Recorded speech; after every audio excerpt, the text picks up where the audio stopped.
Good morning, Facebook. Hello, everybody. July 6th, Tuesday, July 6th. Good morning, good morning. Waiting for my notification to go here to say that I'm live. And there we go. And sound check. Perfect. Good morning, everybody. If you're tuning in live, drop a comment, hashtag live. I'm going to talk about kosher beef today. If you don't eat meat, then this video is not for you. If you do eat meat or kosher beef, or you want to know the difference, then I'm going to talk a little bit about this. But if you don't eat meat, then we understand, and this video is not for you. We have lots and lots of vegetarian options at the restaurant, and we love our vegetarian friends. In fact, Jamie and I primarily eat vegetarian. But this is just an educational video, so wanted to share my experiences with you on kosher beef. Is kosher beef better? Good morning, everybody tuning in. Just drop a comment as you join me here. Hashtag live is great, or hashtag live where you're tuning in from. Joel's live in Arizona. Good morning, Susan. She's live locally. Just going to give us a few minutes for some more viewers to log on. And let's see. So, busy weekend here at the restaurant. We had a great New York champagne dinner last night. Really awesome New York champagne dinner. And we shucked oysters and cooked scallops in the garden. It was really, really good. So I had a great turnout for that. And the restaurant was busy all weekend, which was fantastic. The weather kind of held out, which was a surprise when you looked at the forecast coming into the week. It was rain, rain, rain, rain, rain. The parade was able to happen here without any rain. The fireworks happened here in Ellenville without any rain. We've had a lot of garden dining this week. I think one night we were affected, I think like Friday night maybe because of the rain. I'm not really sure what night. But all in all, we had a great weekend. Hope everybody had a great and safe July 4th. Happy Independence Day. Jamie and I are headed off to Jamestown today to watch Justin play baseball. And I've been in my office a lot lately, doing a bunch of work, building some websites, updating some websites. Just updated our Time Estate, which is our Airbnb. If you want to check out our Airbnb, I just posted some new photos on the website, www.time, T-H-Y-M-E, estate, E-S-T-A-T-E, estate, timeestate.com. We're in the process of putting in a pool. And we're filling it with water right now. So the liner's in, everything's there, backfilled everything. So updating some, did the electric. The propane is coming in today for the heater, which is exciting. So I have to head up there very, very soon. I'm going to go on a quick run right after this and then head up there. I got a lot of my work done. I've been super busy, which is why you haven't seen an email from us. We very actively send email campaigns out. We haven't sent one out all weekend. Just because of the fact that we were busy, we didn't need any more business, and the fact that I've been busy, I just haven't had time to write an email copy. So, all right, so beef. Let's jump right into kosher beef.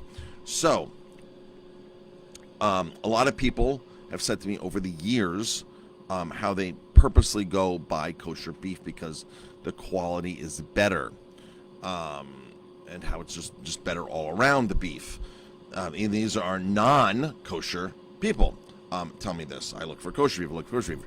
If you are keeping kosher, then you do buy kosher beef only. Then you don't buy other beef. So that's totally understandable. But people who are not keeping kosher still do look out for kosher beef. And people that are keeping kosher are understanding that kosher beef is better. So I'm going to break this down. I happen to be, when I lived in Colorado, I got very friendly with the people who had a kosher beef co-op in the San Luis Valley, of all places, Colorado. In the San Luis Valley, they had a kosher beef co-op. The farmers put all their beef into a kosher program out there. And so I'm going to talk about my personal experience talking to the ranchers and the farmers that actually do it, so that did it at one point. So the premise of kosher beef is the animals have to be extremely healthy enough to be able to be healthy. They have to be healthy animals. Now, some of you have probably seen some horrific videos of how in processing plants that the animals are so unhealthy that they literally have to drag them into the building. And that has been very true. The way we raise beef in America is not a great practice at all. And a lot of the animals get very sick. They display signs of disease. Some of them are called downers, where they just all of a sudden just pass out or die in the fields, in the feedlot. So you have downer cattle as well. So with all of this and all these meat documentaries that have come out and exposing the beef industry, people are under the impression that kosher beef is totally 100% the way to go because the beef are healthier.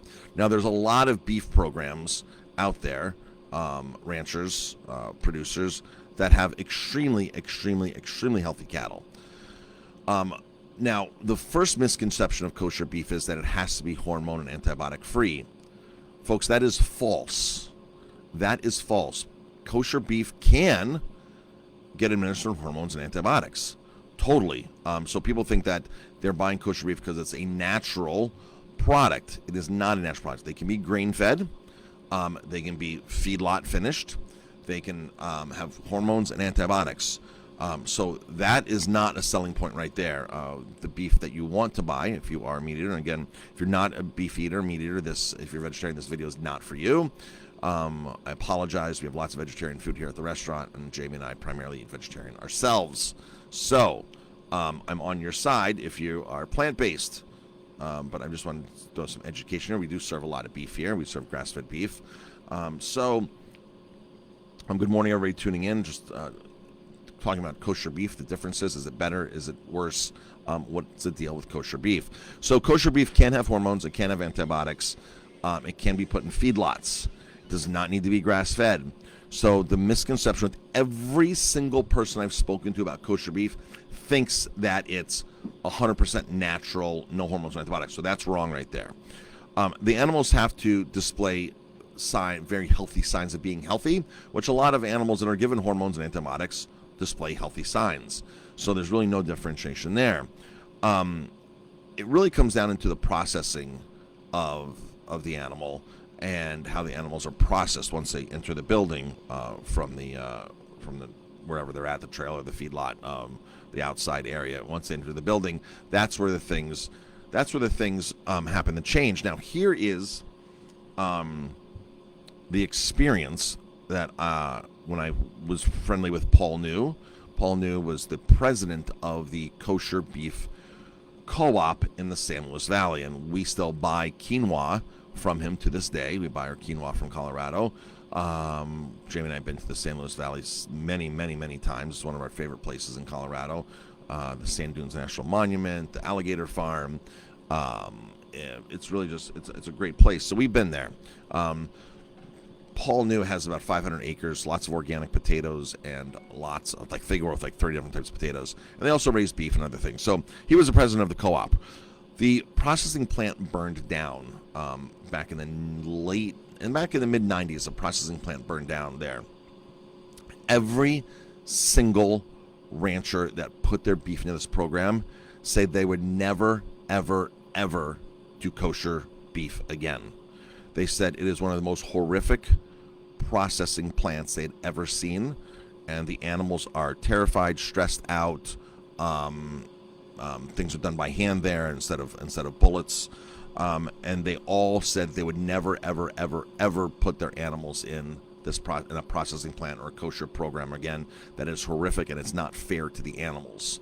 And these are people that are raising beef to make beef and make steaks, and they said that it was not something that they wanted to ever be part of again.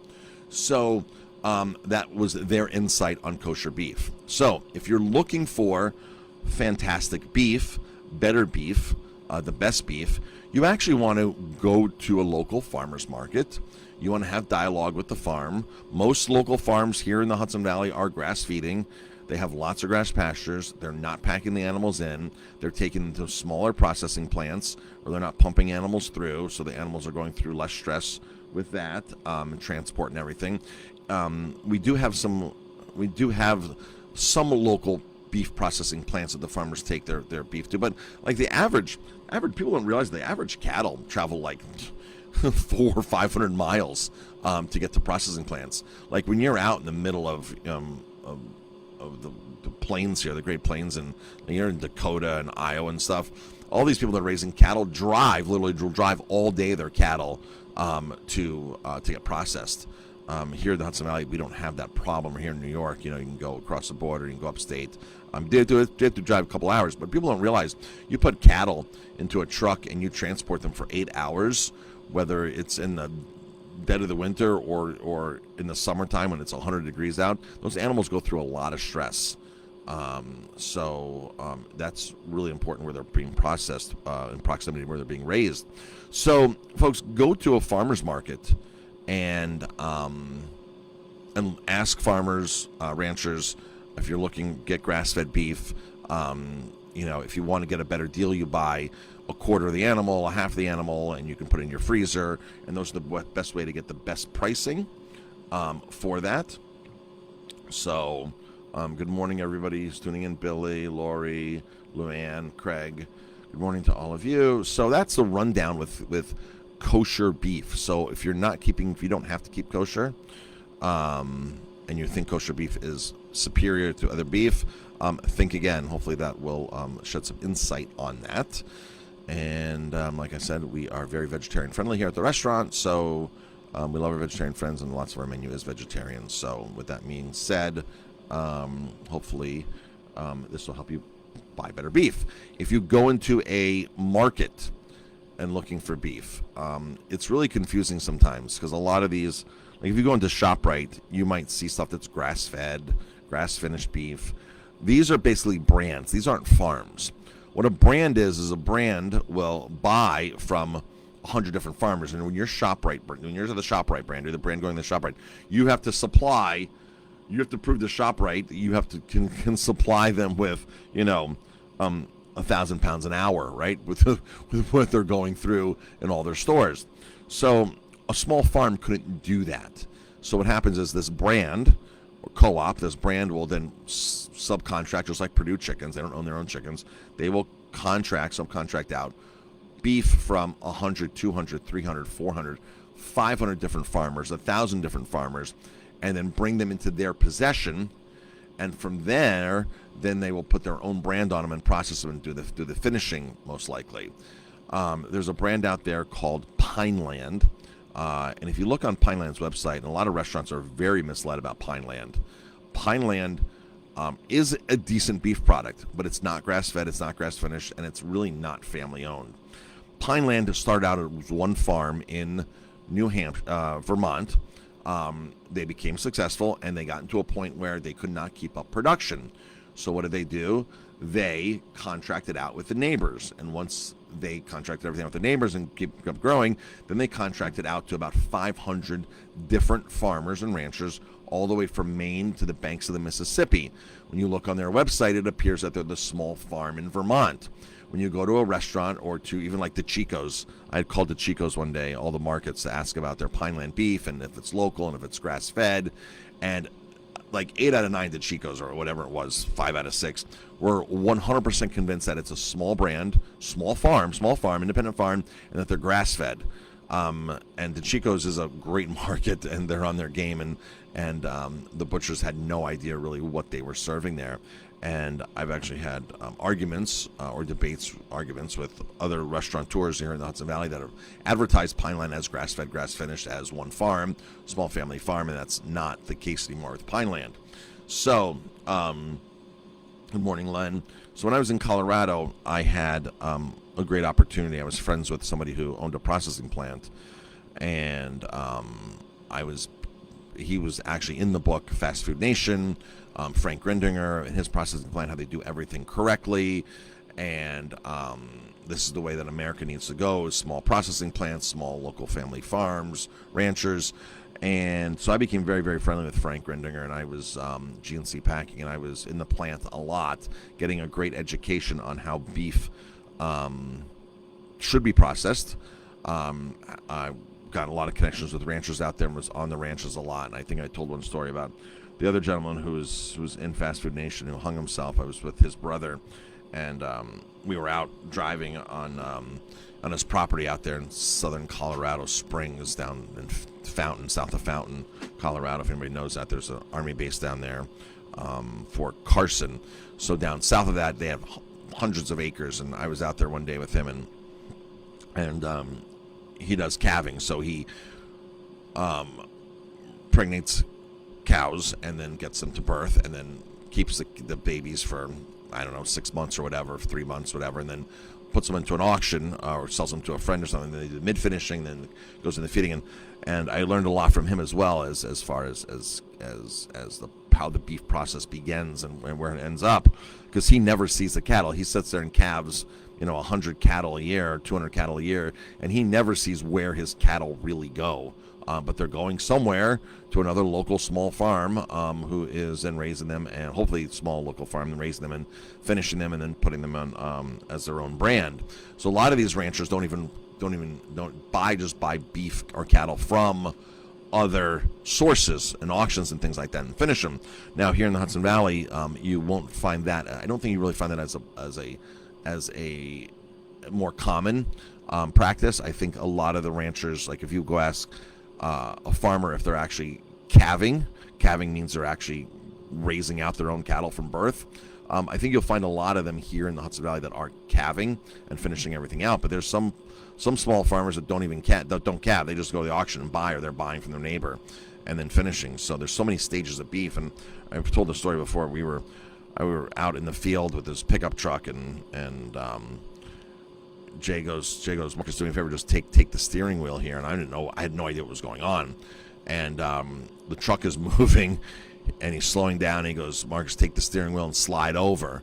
And he literally just jumps out of the truck, and I had to continue driving and slow the truck down. But he jumped out because he had to assist one of the mothers give birth. And he was out there for a few minutes, and I guess the birthing process, the cow was stuck, needed some help, the baby, and he jumped out and assisted the cow giving birth, which lasted several minutes. So that was an interesting day out in the field there. So through all my beef experience, I just thought I would share the kosher side of things with you on kosher beef, and break that down for you if you are looking for kosher beef. Sorry, folks. Tuesday, Wednesday, we are closed today, and tomorrow, Jamie and I are going to head up to Jamestown. I head to the Airbnb now, check out the pool and other progress things, and we have guests checking in again today, and then again for the weekend. We've been super busy. I just posted a picture of the 16-person theater on our Facebook, on the Aroma Time Facebook, and it links back to our website for the Airbnb. A lot of cool things going on there. Lots of really cool things at the Airbnb, and that's keeping us busy as well. All right, folks, that is it. We will talk to everybody later. Everybody have an amazing day, and I'm going to go for my quick run now, and then head back to the office work, and then head up to Jamestown to watch Justin play ball tonight. Everybody have an amazing day.